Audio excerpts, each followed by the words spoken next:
For adults around, I think we sort of struggle sometimes to put ourselves in the shoes of the young person, of the young athlete.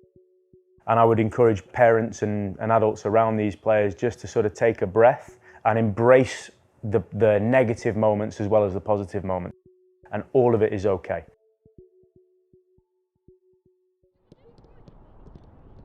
My name is Danny Stone. I'm assistant coach at Phoenix Rising. I've been at the club for 3 years or so now. This is my third season with the first team. I've also spent some time working with the academy. I have a good level of understanding and familiarity with the club from top to bottom, from the youth club through to the academy and into the first team.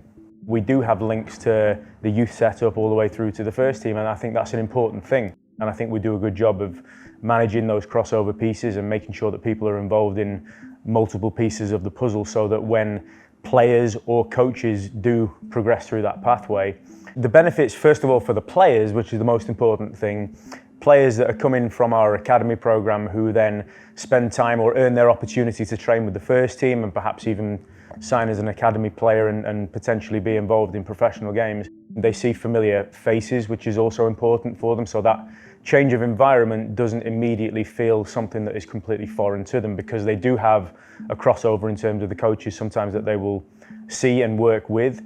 We try to provide a very welcoming environment for them to make them comfortable as people before we then push and demand high levels of standards as a player. I think as an organisation, we certainly, as a staff of coaches that work with players, the development piece is critical, and understanding the different stages of development that human beings go through, especially in those teenage years in the academy.